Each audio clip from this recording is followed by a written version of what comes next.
think I begin every show with, I think we are alive. Live, not alive. I am relatively certain that I am alive. The operative word being relatively. As you can see, we still have not gotten my anti-glare equipment. Someday we will do that. I don't know that it bothers you guys, but it drives me insane.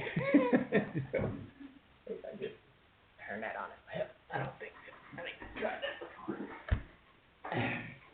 I always forget about it as soon as the show's over. The moment I hit stop streaming, I don't think about it again until I log back on either next Tuesday or Thursday or whatever particular show we are talking about. But all is good. So we are here again for Ask Me Anything. I think I am confabulated. That should put me where I can see the screen. How's it going, Epi? What is the meaning of life? The meaning of life. What is that? Preservation of the species? Is that what it's called? Is that the thing? So it's really just to preserve the species. That's it. That's the meaning of life. Isn't that what life does? No matter where you go, no matter what you're dealing with, it tries to perpetuate itself, whether it's an insect or a primate or whatever. There, I have answered the question, what is the meaning of life? Preservation of the species. Oh, God, I hate these commercials. Who's getting a commercial? Oh, I guess it does a commercial on that. I guess I don't see that on my end. Why does the left Twix taste better than the right? I've never had a Twix. Wait. Yes, I've never had a Twix. I used to eat Kit Kat. Is that the one? Kit Kat. It's a Kit Kat bar, right? That's a bar. It comes in like, you break it into 4 pieces. I think so. 42. There you go. The classic stuff. I think I used to eat Kit Kat though, because it comes in like 4 or 6 bars, and you break it and eat it, whatever. But I don't think I've ever actually had a Twix. I don't have a huge sweet tooth. It's probably because I drink 482 Dr. Peppers a day. But how's it going, Douglas? How's it going, Perry? So I probably have a sweet tooth. It is just certainly taken care of through other means. How's it going, Red Dragon? And that being the Dr. Pepper. It used to be some kind of orange drink. I don't know that it was Crush. That would have been in the 1970s. Was Crush around in the 70s? Surely it was. There was PP guidelines. You know, I looked everywhere for those, Perry. Absolutely everywhere. We gave them to Goodman Gang. We used those to Goodman years ago, but I don't know where those things are. They are gone. Thank you for the subscription, Blood Wild. Essentially, I think the guidelines are pretty simple.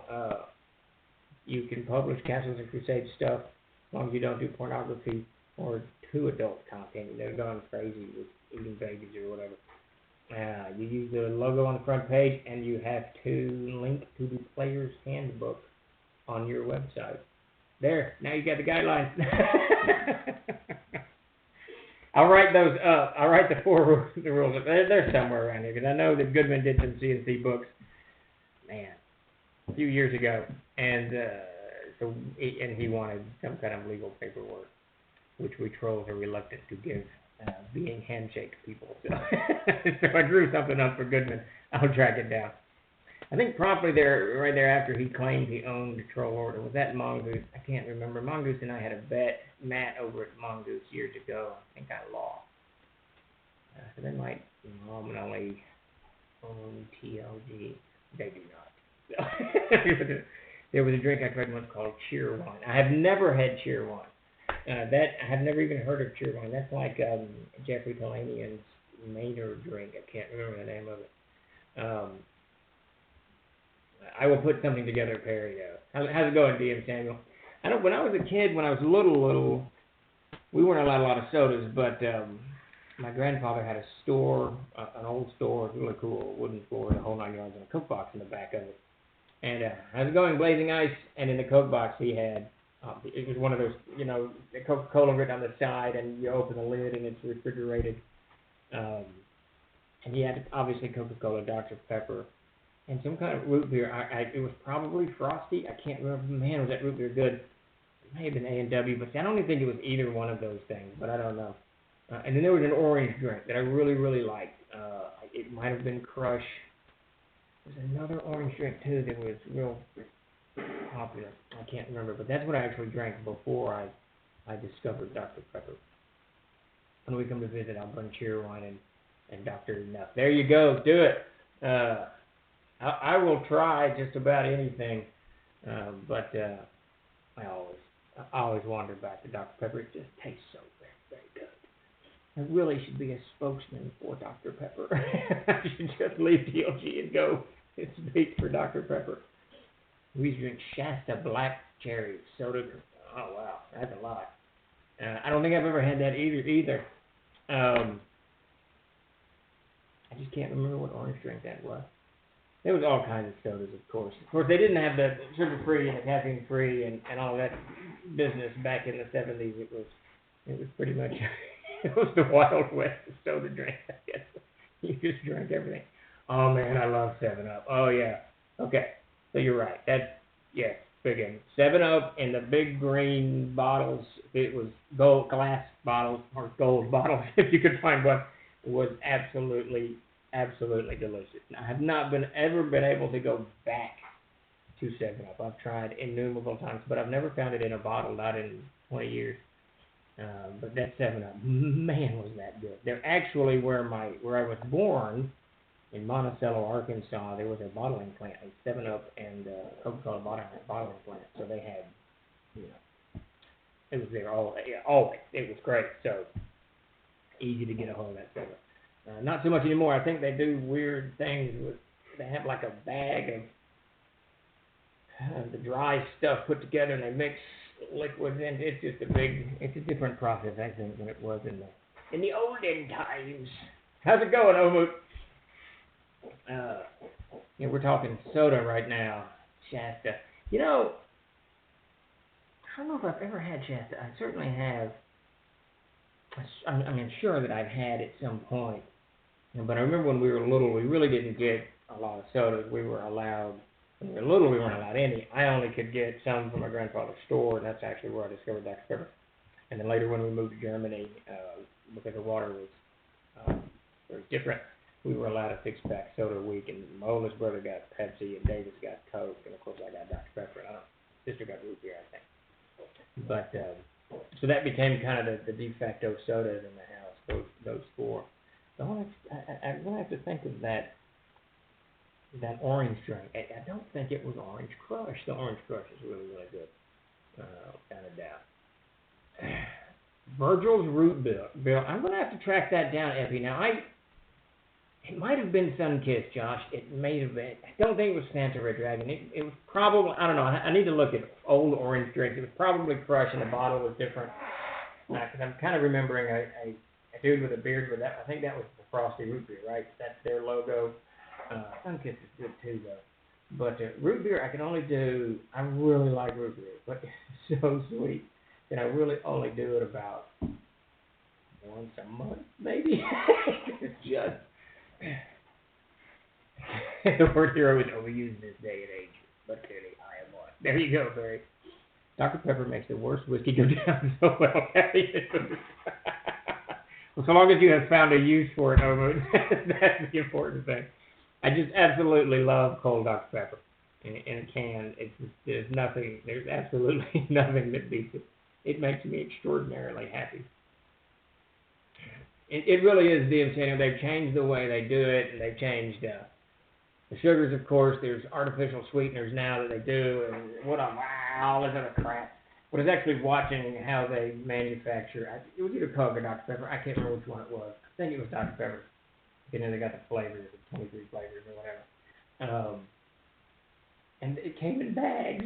It was like a bag of just powder. I don't know what it was. Maybe it was a syrup. I don't know. But it was just in the bags, and then they mixed it. Thank you for the subscription, Night 5150. Maybe they mix it. I don't know. But it just didn't look. It didn't look as appetizing as a drink, so I quit watching it. I didn't want to know how it was done. I'll leave that to somebody else. Still very, very good stuff, but this is Nightmare from Discord, by the way. There you go. See, I never would have known that. I need to absolutely get on Discord more. I got on there the other day for like 10 minutes to make an icon, and then I wandered off, but I definitely need to do that more, without a doubt. We are here for Ask Me Anything on this lovely Tuesday afternoon. And obviously I am Steve Chenault from Troll Lord Games, for those of you just joining us. And this is the Troll Lord Twitch channel. And it's pretty much an open forum. Any questions you have over here, I will do my best to answer them, whether they're about Troll Lord Games, Castles and Crusades, Amazing Adventures, Victorious, our 5th edition line, or industry news, or things that are going on in the industry, retail, whatever, Kickstarter, whatever I know, I will impart as best I can in whatever jumbled mess of, of verbiage I can send to you. Question, Steve, what is the next Kickstarter you are planning? So we've got a few cooking, and it kind of, we got to get a couple of these things, the Amazing Adventures, Gaxamore, and the Codex Egyptium out of the chute. And we're almost done with all of those. And it's just the wrap-up part. And the wrap-up part is so crazy hard, because like Amazing Adventures is our primary focus this week. And there's 11 books that go with the hardcover. I had no idea. I mean, I knew it, but I didn't know it. So that's got to be done. And then that last chunk of art for the Egyptium, I think we need like 4 more pieces, because I messed up the pantheons and that. And blah, it's just a wrap-up. It drives me crazy. But on the board, we've got the Spell Compendium. That's one that we want to do. That's one I'm most excited about, because for Castles and Crusades, it's actually a resource that's way overdue and very much needed, and it's one that I'm not expecting to drag out, for months. It's going to take us 6 months to do. I really want to have all the spells in one place. The spellcaster, we got Chris is a 14th level wizard at the table, and it's absolutely, he's got so many books piled in front of him. To find what spell he's looking for is getting a little bit absurd. So we absolutely got to get that compendium done. So that's one of the primary things. And Chuck and Tim have been laying out a broad project of overhauling a lot of our stuff using, I believe, Chuck, it's the Dungeon Fog software, and taking every adventure that we've done and redoing the maps for all of them, redoing the PDFs. So each of the PDFs are kind of drawn up in a dress format, and each of them have the bookmarks that are in there, and each of them are layered. So that, the end user can get so much more out of them. Layering, for instance, if you had a layered player's handbook, you could take off the background and print this thing very easy, as opposed to printing it now. So there's a bunch of stuff that we're looking at, and we may actually just kind of, and tying that to Fantasy Grounds. It's a very complicated Kickstarter that we're putting together, and we're talking to those folks. But it basically would be overhauling, not so much the text, obviously edits and whatnot, but redoing the maps and making the maps super user-friendly, because you have one map that spans a number of platforms, from the printed Fantasy Grounds to Roll20 to your desktop, however you want to do it, to Discord, whatever, however you play. So that's one of the other ones that we're looking at. And then up on the board, we've got, for 5th edition, we've got the Monsters and Treasures of Earth. I'm relatively certain that book is done. And it's been converted to 5th edition, and it just needs laid out and colorized. So for 5th edition, it's the M&T of A, and then there's one more on the board. Also for 5th edition, Mystical Companions, sold very, very well. We kind of want to do a little touch-up to it, but I'm not certain that will necessitate a Kickstarter. It's one of those things. The color books, to be very honest with you guys, the color books are difficult to reprint without a Kickstarter, because they're very, very expensive to do, and retailers and distributors won't pick them up as a new product. So if we did a Mystical Companion 2nd edition, second printing, then they're going to just treat it as last month's orders. Well, anytime you release an RPG book, your first 90 days are the most important. After that, it might do well, but it's going to be a trickle down. But they're going to order off of the last 90 days. It's going to be trickling out. So the initial orders will be nothing compared to what we need to actually pay for it. The other option is to do a 2nd edition.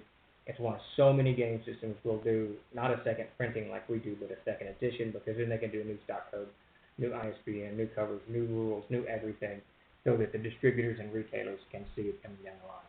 So on a reprint for something like Mystical Companions 5th edition with full color, we generally have to look at Kickstarter as a platform to kind of launch it, see if there's enough interest to actually barrel it forward. And as a side note, We are watching an absolute bloodbath in the retailer market right now, with so many states and so many distributors have closed, especially Diamond, Alliance, and ACD, and no shipping going on. A lot of the small mom and pop stores are not going to survive this. We're already getting kind of anecdotal evidence from some of the bigger retailers, some of those that are a little bit more entrenched so that they can withstand this 2 months law. A lot of the smaller ones are going to take this opportunity just to get out and not come back. So we may see a permanent upset in the retailer market going forward after this pandemic. It may iron itself out in 6 months, but it may not. You may actually see a complete shift in the way games are. We've been watching it shift anyways, right? But you may see a complete shift in games, the way games are sold. Well, Spellcraft continues, a super slick idea. Lots of my players will look forward to that. All spells, arcane and divine. Yes, absolutely, and the rune mark spells. I want to finish the only hard part to that. I mean, the big thing is going to be I'm going to dump it all on Peter Bradley, and he's going to have to put it all into one big ass book and get it all organized by the arcane and divine. But I want to finish the rune mark spell. I finished four of the spell types. I think there's 11. About 20 spells in each, so I need to go in and finish that, and I want that in the spell compendium too, so that people who are playing rune marks don't have to jump around from 7 books to find them. And I'm already doing it, because I think some of the runes are only in the player's guide that aired, I think. I can't remember now, but we definitely, all of it will be bundled together. The pandemic is really going to change some things for small businesses. Yes, damn it is. It's going to be a mess. I got a hair on my nose or something. I don't know what's going on. But it's going to be a mess. Hopefully they can recoup, but I'm afraid some of the distributor houses aren't going to make it through this. We'll see. It's going to change the nature of things. Let's see. Blah, blah, blah, blah. Not for me. Captain, yes, this is live, so you can throw your questions in here. Anyone else getting crappy, choppy words? That's just my speech habit. No, I'm kidding. It's probably your net somewhere. Maybe you're on the wireless. I think some people are having an easy time of it. Some of them aren't. It just kind of depends. But I want to take a moment to thank everybody for joining us today. And this is Ask Me Anything with Trollord Games. And certainly throw any questions you have in the feed. And if you have not already, please give us a follow. We sure appreciate it. That and any support that you can give us. All right, I'm being texted over here. Lots of amazing adventure material coming at me from Jason Bay. So here we go. And a bunch of puns from Peter Bradley. So we'll just skip all that. We in the company at Trollord Games, we communicate via Skype. Skype's open on everybody's computers, and we jibber jabber all day about things that we're doing. And right now, this monster here is everybody's focus. Not Tim's. Tim's focus is World Animal, which is coming up very, very soon. But, lots of amazing adventures. So I'm talking to Jason quite a bit. I'm irritating Jason all day with many, many questions. But this is a good thing. All right. So any more questions, please feel free to throw them up. Otherwise, I'll just kind of dive into whatever is on my mind. When CNC was being created, did you all discuss level titles for each of the character classes like an AD&D? Yeah, we did, and I can't honestly, that was a long time ago, so I can't remember why we set them aside in the book. I think that when Mac was a big proponent of laying the book out in a very specific way. He wanted Castles and Crusades is a role-playing game with emphasis on role-playing as opposed to mechanics. Anyone who plays it knows that. I mean, obviously, you're not required to wear a hat, to do whatever to play the game. But it's the emphasis on role-playing game. And I remember he even wanted because how did he do that? He didn't even want the classes in alphabetical order, and they weren't in the original first 4 printings or something like that. And we wanted story elements done first, and all of these things. That said, we didn't want, if I remember correctly, and this has been a while, we didn't want the mechanics specifically tied to imagery for the players to kind of make canon. you know, so that when you're looking at the first level, he's a veteran, and the second level, he's a what I can't remember from AD&D. So we didn't do that in the player's handbook, leaving that just kind of just the pure mechanics, the chart is what I'm talking about. It's just pure mechanics. But then later in the CKG, we went back in, and I'm the one who wrote that chapter, but we gave all of the title, in chapter 10, I think it is, we gave all of the levels a title to go with it. And that way, if you wanted that as part of your game, you've got it in the CKG and you can go, but you don't feel constrained by it, you know, if it's in your player's handbook, which of course is the core rule book for everything CNC. I hope that rambling answer answered your question. I was just all over the place on that one. TOG at Gamehole. Submissions are open. All right, yeah, we got to get that rolling.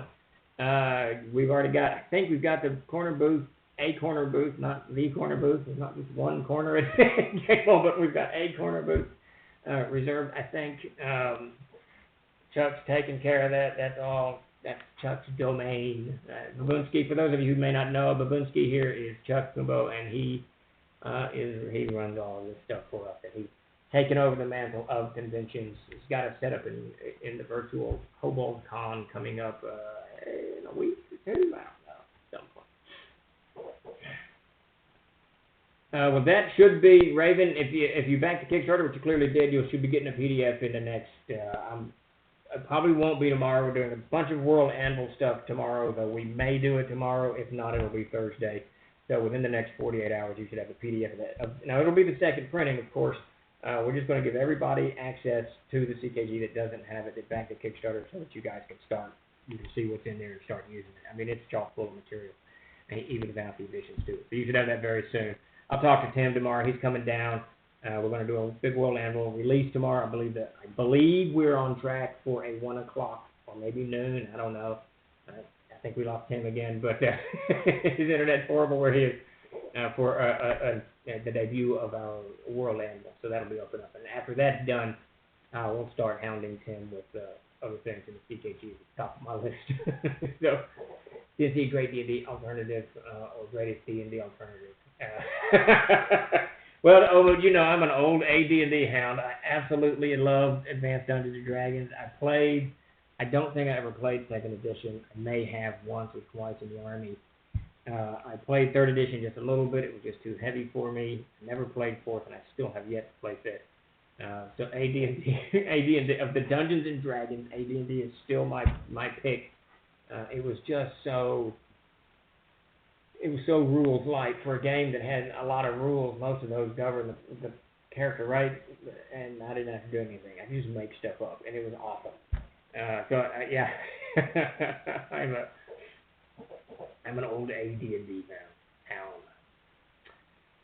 But I gotta say, you know, and I'm not going to knock CNC. I'm not going to knock AD&D, but Castle Crusades, I enjoy CNC far more than I did even AD&D, and it's primarily because that siege engine is so agonizingly simple that you don't really have to think about it when you're using it. Once you've used it a few times, and then you realize, and then its simplicity is just made even better by its versatility. And it takes a little bit. This is the odd thing. It was for me anyway. I ran my first few games of CNC, and I enjoyed the siege engine. It was very easy. I was kind of doing a modified version, not siege engine, but attribute check stuff based off of the Dungeoneer Survival Guide, maybe, or something. I can't remember what. But about 2 or 3 games into CNC, I began to realize how versatile the siege engine was, because almost anything. And my players are extraordinarily creative. I mean, Mac and Davis and Todd, Chris and Laura, and Sarah at the time, they are very, very creative players coming up with some, and I'm sure you guys, when you run games, you know, people who sit at the table are not generally uncreative, so they have all kinds of stuff that they're throwing at you, and the siege engine just rolls with it. You just decide an attribute check, and it doesn't even have to be tied to anything. You can tie it to something, but you don't have to. So you decide the attribute check and roll, and you've got something built into it, and you're good to go. Puppet Master, you're dead on. It's one of the things I think that as cool as 3rd edition was, that it kind of sent me away from it, because it was, I remember we were fighting, I think we were 2nd level, maybe 3rd level, I can't remember. We were fighting one creature. It flew, probably a Chimera or a Manticore. And the encounter took, I don't know, 4 hours, 3 hours, 2 hours. I don't know. It was forever. It seemed like it went on forever, and it was just too much discussion going on. Too much trying to compare rules and whatever. And that for me, that's not. I don't like to play that way. I know some people do. A good friend of mine, Mark Sandy, he absolutely loves Pathfinder. His game of choice because it's got that on steroids, and he loves it. And that's great. But for me, I'm with you there, Puppet. It bogs down my style of play. Blood Wild. So Rollmaster is interesting. I never played it much except as a kid. So I had this very interesting growing up. Yeah, Epi, absolutely. Plug away, absolutely. I had this very interesting experiences with games growing up. I didn't game much in the very beginning. My brother Davis, who co-wrote the Player's Handbook, did, and that he loved, and he still does. He loves the game so much that he bought anything and everything. And I've got his collection. It's in the mailroom, in the very back of the mailroom, with all my comics and all kinds of shit just tucked in things. But he's got old versions of Rollmaster. He's got Dragon something, I don't know. It's got a picture of this dude standing on the front with a dragon's head in his hand. He's got all the Wii Warrior stuff. I mean, just about any kind of RPG or RPG variant that came out in the late 1970s and the 80s, he purchased. He stopped at about mid-80s, I think. But and I played once or twice. I wouldn't play much, but I played once or twice because once he got me to D&D, that's what I was playing. But he absolutely loves Rollmaster. He is a Rollmaster hound. It was his favorite game to this day. It's probably still his favorite game because he doesn't really like the level advancement. He wants you to be able to specialize in directions that you want to go, however you want to develop your character, and then all the charts. And so he did bleed a little bit of that into CNC. It's in the CKG just a little bit, but I didn't want much of it. But he absolutely loves Rollmaster. Good game. It is really a good game. It's different than Dungeons and Dragons. It goes in a different direction. So if you're playing it, you got to know that. But yeah. Epi, plug your stream. It's good stuff. So Epi will be running a classic AD&D module, U1, The Sinister Secret of Saltmarsh, using the CNC rule set tonight at 6 p.m. Central on his Twitch channel at Twitch TV, EpiCam1981. Check it out. Definitely. That is a Sinister of the Secret Saltmarsh. I always get that mixed up with L1. I can't remember what L1 is called, but I think there's a lizard man on the front of the cover or something. But the Saltmarsh I used probably in the top 6 AD&D modules I use the most because it had the picture of the boat in it, and I used that boat in so many different adventures because it had its map. Secret of Bone Hill, that's it, Liam. I love Secret of Bone Hill. But it had... is there a marsh in this? Is there a lizard man in a marsh on the cover? I think that may be why I get that jumbled in my head. But that ship, it had it mapped out, so I had the rooms and whatnot. And it's one of the things that led to the inspiration to have the CKG third printing illustrated, because then I can have that in the CKG, and I don't have to keep pulling out my copy of U1 every time I have a bloody, a bloody ship adventure, which are difficult to do, by the way. Haunted Highlands. Does it deserve another edition printing? Casey had some damn cool micro setting stuff in there. Plans for it? Almost absolutely. I just talked to, literally right before Gary Con, I contacted, I don't know what I was doing in the shop, because we still sell the Player's Guide to Haunted Highlands. We sell the digital of the CKG and the Player's Guide to Haunted Highlands and the map of it, and the city of Escadilla. But so I contacted Casey and I said, hey man, I got a proposition for you. I want to take your stuff, break it all apart, and this is my plan. This is what you're going to see in the near future. Probably the next 6 months, I would guess. The pandemic is not this kind of for a whack, but because we were going to sit down at GaryCon and discuss all of it and lay everything out, but obviously that didn't happen. So we're going to do 2 box sets, very much like the Dungeons of Alstrad box set. In the first box set, it's going to be the CKG's Guide to the Haunted Highlands with the setting, and DB1 through DB5, there's 12 of them now, DB1 to DB6, how we're going to split them into 2. And then the second box set will be the Player's Guide to Aaron, and then DB whatever, 7 to DB12.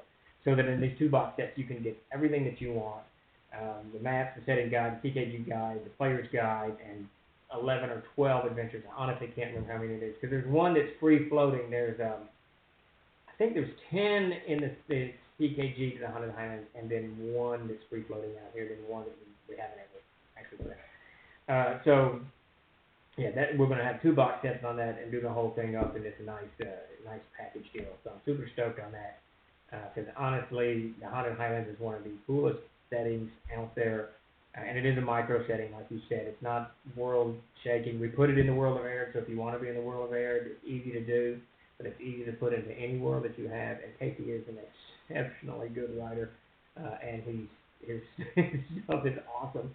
And it's kind of fallen by the wayside because and this is my call, we bundled all 10 of those adventures into a gigantic hardcover book with the CK guide. And then it sold better than we thought, and now it's out of print. And because it's so big, it's 420 pages or 410 pages. Now we can bind it in our own shop, but at that level of width, you're talking serious strain on your glue binding, and it's going to break apart. So we don't want to do that. We want you to be able to buy a book and keep it forever and a day. So the idea is to shrink these books down, re-release these adventures in a package deal, and get it all back out. The Haunted Highlands is one of the coolest things we have ever done, and it is on our on our schedule somewhere. I have the pleasure of running, playing a module I want to. Let's see. We're working on that fantasy ground stuff. Thanks, Omut. We're going to make that happen. There's so many things that we want to do. Okay, so it's 9, and so the 10th. So what I'm thinking, Perry, is there's 9 in the Haunted Highlands, and then a 10th that's free floating, and then whatever the 11th. Maybe the 11th is the one I wrote, because I wrote one that bridges you, that takes you from the land of Ursula and Air to the Haunted Highland, which is we placed on the northern part of the continent. And we did that intentionally so that if you're playing in either one of the settings, you don't have to butt heads if you don't want to. You can have your own little stuff. So yeah, that hardcover is one of those.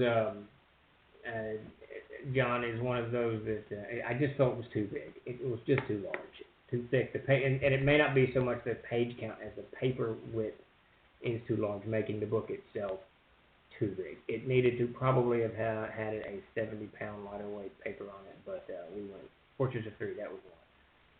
Yes, that's number 10, the outlier. And I want to say you wrote something else, but I can't remember. He and I've been talking a bit lately. He's got one of the favorite adventures that we ever did. Casey wrote standalone, a beautiful cover called Blood Royal. We did it for 3rd edition, and it was, man, it's a badass Fae type. Casey's really good with the Fae, and it was just a really good adventure. And we're talking about bringing that back out as a CSB thing. Absolutely love Blood Royal. I think that was the name of it. Man, it's been too long since I looked at some of this stuff. Love me some Casey Christopherson. Yeah, good stuff. Inconsistency is a very material subject. It just needs cleaned up. That stuff came out over like a 3 or 4 year period, and it just needs kind of an overarching editor to sit down and kind of go over it. Is what it really does.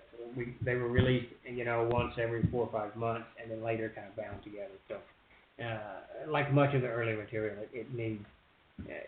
Part of it is context. As the company has grown and we've got so many different things that we're doing and so many different directions that we've gone. Things that, like I was looking at, what was I looking at this morning? What was Amazing Adventures? It was Innsmeat. Because I'm doing the Ruins of Innsmeat for Amazing Adventures. So it's kind of a modern version of that. Perry, I'm told no by Chuck, but yes, absolutely. But we can talk after the street. So I was looking at Innsmeat, and I was kind of going through it. I thought, man, I've added just enough, and it just came out 1.5 years, 2 years ago. I've added enough to air that there's not inconsistencies in it, but there's things that need to be kind of drawn together in later printings. It's just one of those things. As the company grows, things change. And going back and revisiting, that we certainly have that opportunity because we have our own print shop. In hardcover books, not so much. But that is definitely coming down the pipe. I need maps too. Maps of what? We've got tons of them. We've got Haunted Highlands, Arid maps. And I really want to overhaul. The maps in all of them. You can watch. My favorite style that I've ever seen is probably Davis's, and you can't see those in many adventures. The original Rune Lore was called. Damn it. I got that here. It was a blue book with a beautiful cover. Man, I can't believe I can't remember that. Anyway, whatever the heck that was called. So RuneLore had some beautiful maps that Davis did in it. What was that thing? Winter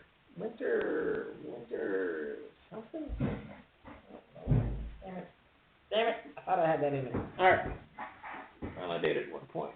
Wait, nope, that's not too much. Anyway. So, now I completely lost my train of thought. Oh yeah, so Davis's maps, and you can see it in G-Box, he did wonderful, wonderful, wonderful maps. And they're very kind of drawn. I mean, Peter did, in the early A series, you can see in A1, really beautiful maps.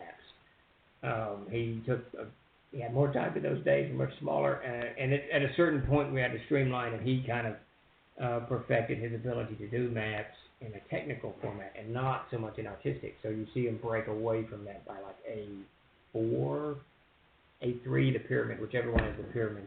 And then after that, I had him change. I wanted more topography in the maps to kind of show terrain. So you can see in the C series a different type of map. So we've got like 4 and 5 different map styles that we're working with, and I don't like it. And it's a 20-year span of time, of course. We've been publishing since the year 1999, 2000, whatever. So you can see these different styles of maps. You can kind of follow the companies, what we were doing at the time. It's like an archaeological dig. It's one of those things I would absolutely love to be overhauled. I need maps so that I can do, oops, that's looking rolled away. So I can do the FG remasters for you, Steve. Well, that's one of the things, that's part, and Chuck and I had a long meeting about that yesterday. We're looking at Dungeon Fog and making these maps more. Now, I'll be honest, Dungeon Fog isn't, I shouldn't find anything. I can't find anything. Dungeon Fog has really cool looking maps, but my favorite are Davis's that are kind of, and Peter's early maps that are kind of literary in their approach. And by that I mean when you look at the map, it itself is kind of a picture. Man, I can't find anything. I should have at least A1 is literally the most important adventure we've ever published. It has literally everything a GM. Found Blood Royal though. There's that. It has everything. A1. If you've not played it, I won't plug one of our products. I don't normally do that on the LMA, but A1 has literally everything you need as a GM. It's got introductory material. It's got a town. It's got a village. It's got overland. It's got caves. It's got dungeons. It's got slightly, third level monsters, first level monsters. It's got everything you could possibly have in it. And the maps in A1, Peter did an outstanding job on those because they just look kind of literary. And the Dungeon Fog doesn't go that route. The Dungeon Fog is going to make it. It looks really cool because it's got all kinds of, like, he showed me the maps from A1 yesterday. And it's got debris in it and stuff in the hallway. So that's just pure awesome. But the Dungeon Fog stuff will look absolutely fantastic on Fantasy Grounds and other computer, as we move forward in this new era of gaming, the Fantasy Grounds stuff will work. We'll have to experiment with the actual printing of it and see how it looks in the printed format. But that's definitely where we're heading. So that's all in the works. There's so many things in the works around here. It's absolutely insane. It's absolutely insane. Let's see where we at. The big Peter Bradley map of Air is fantastic. Yes, it's one of the best things he's done. I absolutely love it. Normally, you can see my big scroll-down map is the one there that hangs on the tripod and is behind me. I love that map. Peter's very good. When I give him time, it's one of the things in retooling the company in the past 2 years that we've been trying to do, is I want to take more of the grunt work off of Peter and just have him focused on art. He does a lot of, he does, at the moment, he does all preliminary layout. He'll lay a book out, send it to me, and then I'll go over it and kind of add this, move this, do whatever, kind of add, look at just certain details that Peter's not. If Peter would know if I gave him an extra week to do these things, he would fix it, but I don't. I just yank it off and give him the next one. And the maps, and I'm trying to move the maps because the maps he's got down to a fine-tuned art, but to do that, he's taken away that kind of artistic feel that I like so much. Let's see. I'm going to hope that A1 is one of those that Chuck passes my way to update for FG. Hopefully. A1 is really, it is the cornerstone, I think, of any adventures for if you're new to Castles and Crusade or new to Troll Lord games, really. A1 Davis wrote that, and it is just, it's just God. It's really what it's like gaming with Davis, because everything's on the table, nothing's off the table.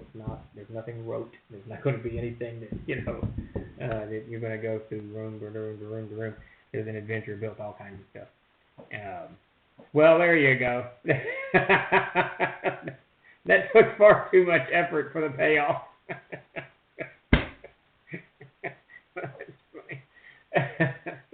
It just seems like a lot of work to do that. Maybe it's not. Maybe it's a program. No, that's fantastic. I know 𝚃𝚘𝚕𝚕 𝚃𝚊𝚕𝚔 that has been sitting with QA since February. Wow. I really sympathize with the fact that Steve can't find things in his office. I'm absolutely the same. Yeah, this is driving me crazy. I got a drawer full of stuff. Of course, now, what I really need, and this is the odd thing about TLG, because we've been doing this for so long that we put a ton of titles out.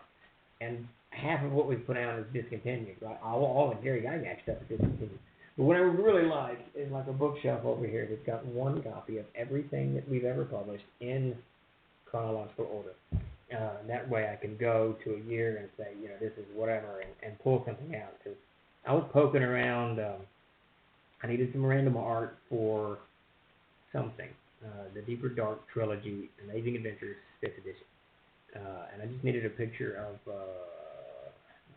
what was it, kind of a, I don't say Cthulhu, but a Cthulhu-esque.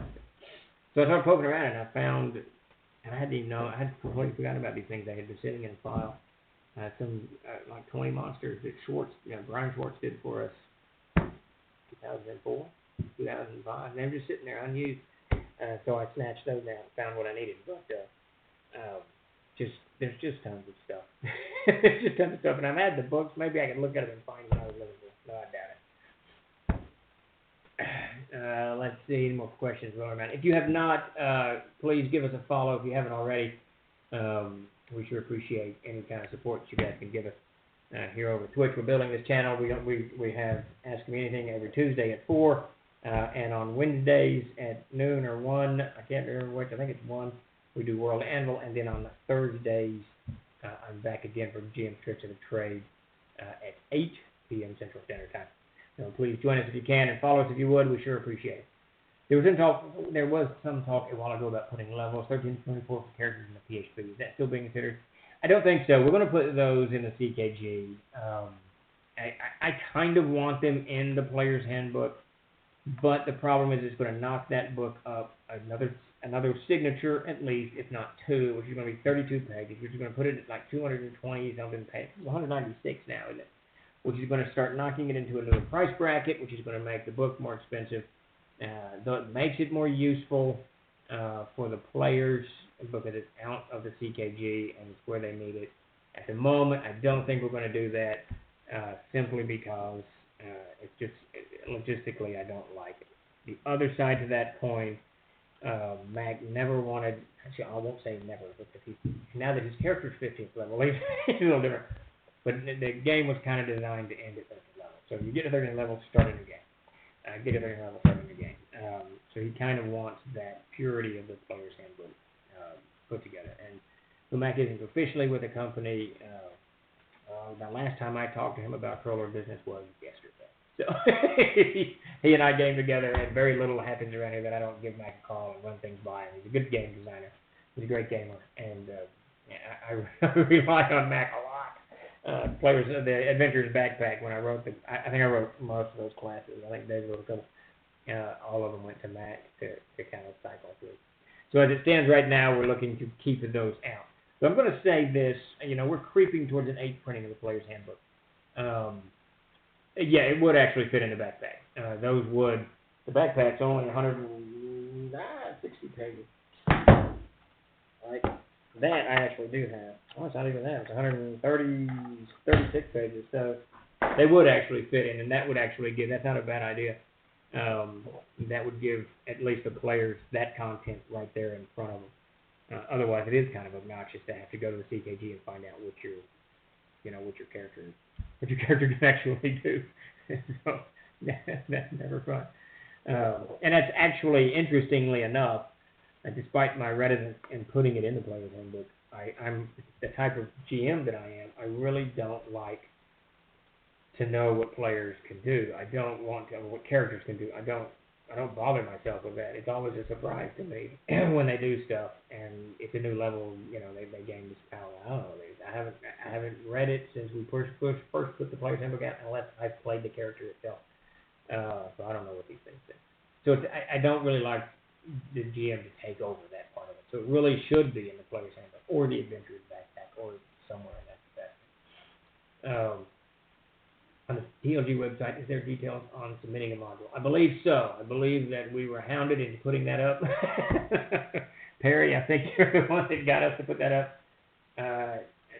Tam is usually my go-to guy for links, but let me get that for you and put it in the feed if I can find it. Should say submission somewhere. Okay, I can't. Wait, no. So if you go to troller.com and you scroll to the bottom, if you hit contact us, I can do this. I can do this without Tim. Yeah, so if you go to, I think this should take you right to it. That should take you to it, and then you'll see submission guidelines and disclosure forms and all that. No, Barry, I have not. But it's going to be 4 sentences. I'm going to find that at some point. Because I know I gave Joe one. Joe was, I don't know what I did. I did something. I don't know what's happened. Joe Goodman over at Goodman Games, a good friend of mine, he required paperwork before he did the stuff. So there was that. Okay, Perry's got it posted up there. There you go. That should get us all over done. Yeah, lots of good stuff. I mean, we're insanely busy at the moment. We're wrapping up Amazing Adventures 5th edition. That I'm hoping that begins shipping next week. We're not certain on that. The printing's going a little bit slower than I anticipated. We've got everything that we need. It's just going a little bit. All the books, honestly, I thought the books were 24 to 36 pages. They're 45 to 50 pages, and the printing time's taken about 20% more than I anticipated. I don't know why I thought they were that short. There's nothing in the original Amazing Adventures to make me think that they would be that short. So now 5th edition runs about a page or two longer than Siege Engine material, so I'm not sure where I got any of that. Too much brain addling going on, I guess. But so hopefully next week we're shipping Amazing Adventures out of that, and the Codex Egyptium. I think there's a question about that earlier. The Codex Egyptium is all laid out. Peter's plugged in the art. We're waiting for a few pieces from Zoe. I don't know if you got the update, but when I kind of messed this up. I really don't know, I should say, though I've read the book, I know a lot more now, but my understanding of the Egyptian pantheon mythology, the Egyptian religion was very, very different than the reality of it, and I don't know why I even thought what I did, but I was thinking one pantheon. So I took the main pantheon out, the one that was listed first, and I sent that to Zoe to have these gods done, and she did it when she got them in, and I announced we're all ready to go. Well, in laying out the book, that's not at all what it is. Egyptian society lasted 2,500 years at least. They have at least 4 or 5 pantheons that they know of, because it's changed over time as the religion kind of shifted and belief patterns changed. I don't know why I thought that a society of Homo sapiens would consistently have the same, belief system for 2,500 years.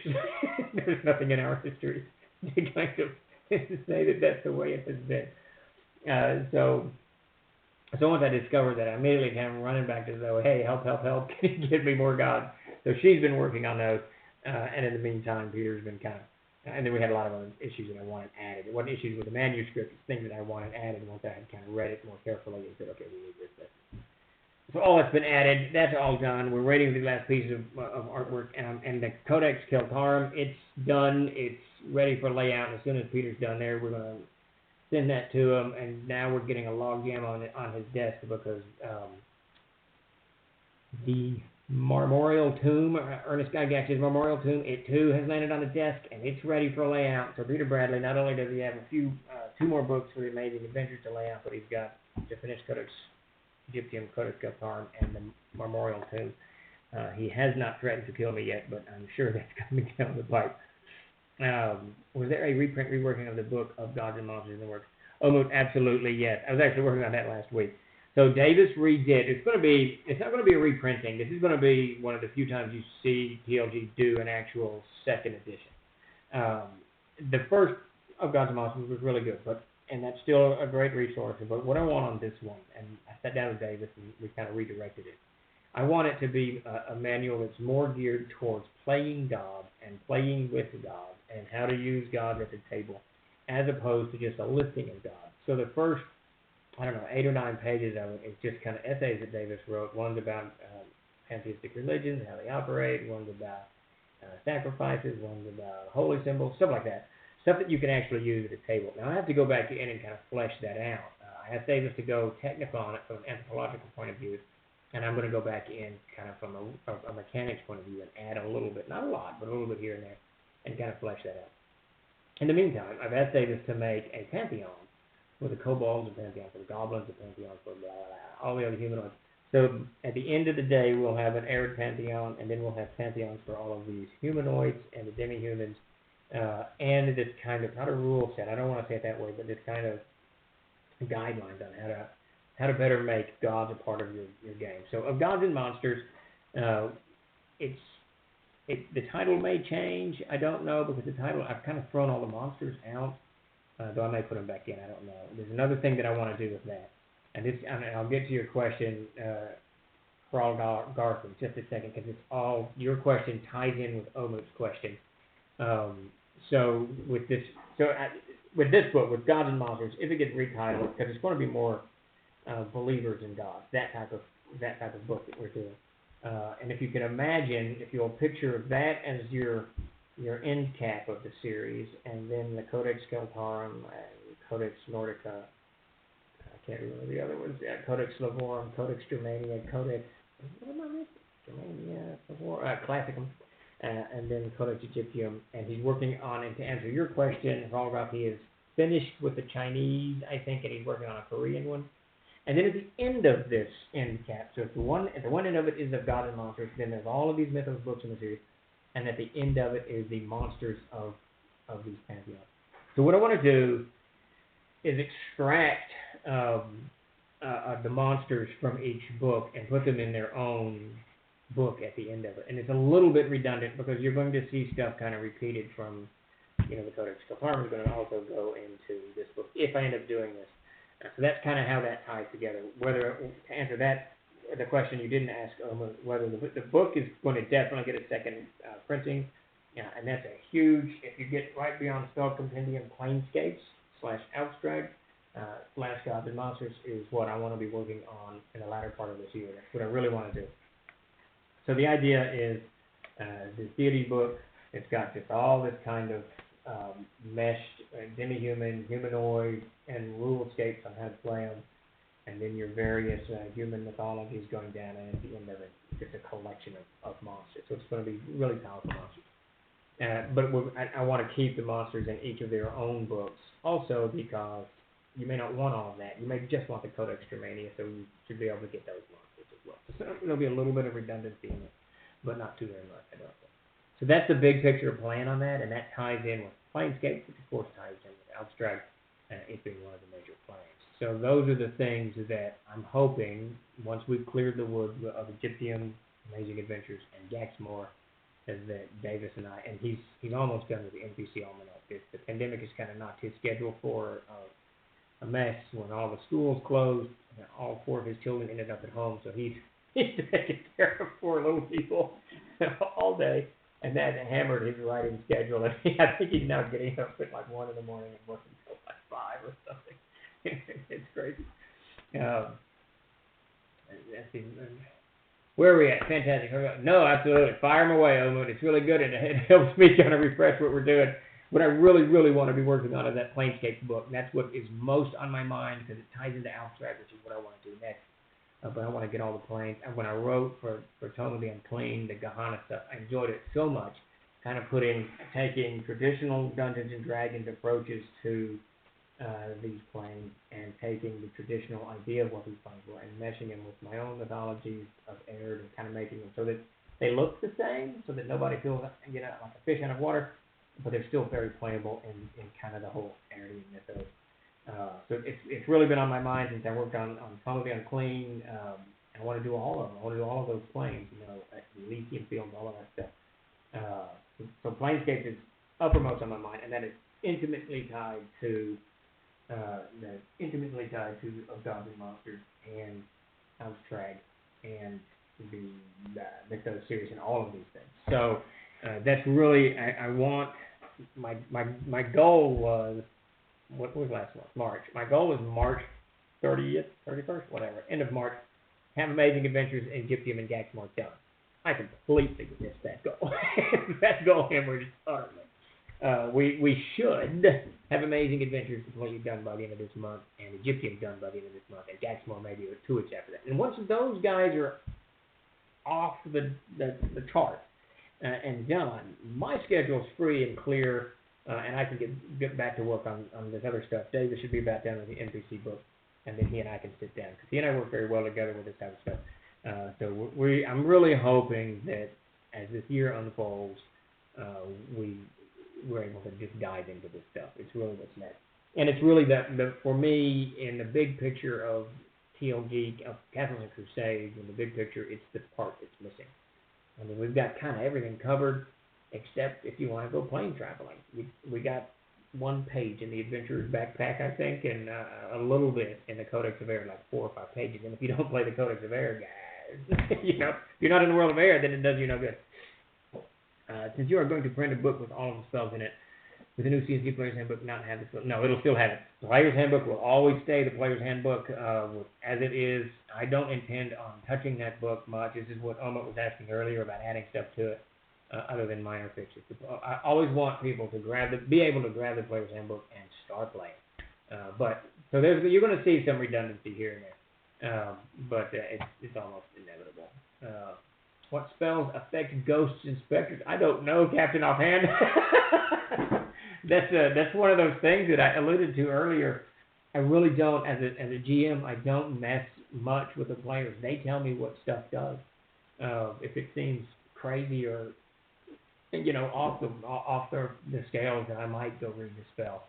But it is rare that I that I read a spell. And when I play, man, I don't have the attention span to play a spellcaster.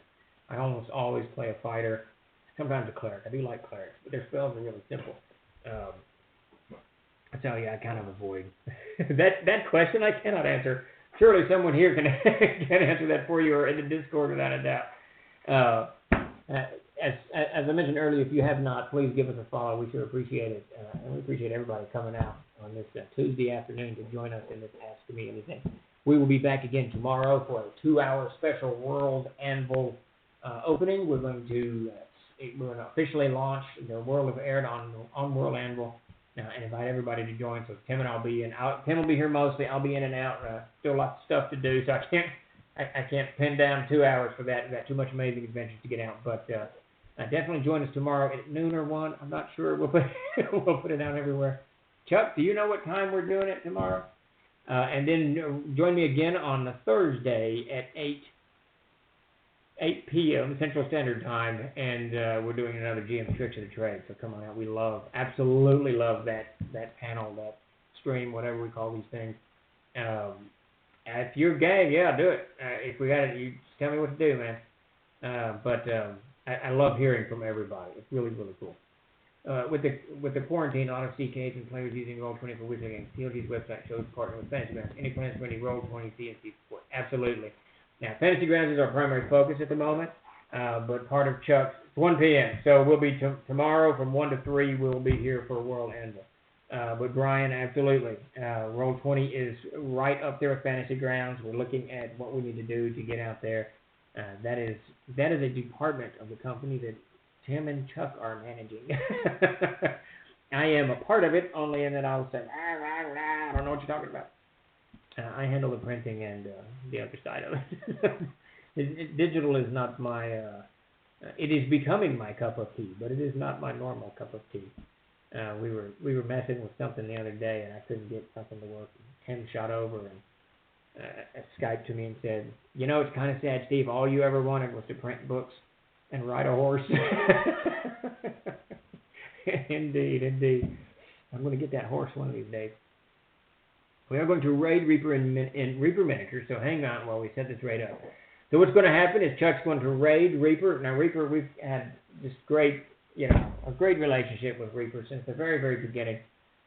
Davis used to take a mountain of books and give all of Ron's crew CNC or D&D books, whatever we were printing, and then they would let us kind of loot the miniatures. It was this great thing that we did at Gary Con.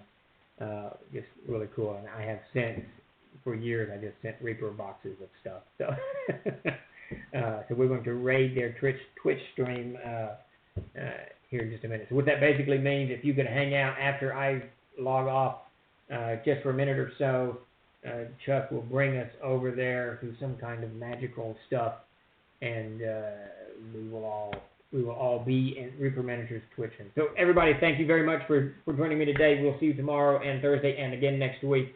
Very much appreciate it. Y'all have a wonderful day and keep safe. Okay, you want me to wait, or am I ending stream? What am I doing, Chuck?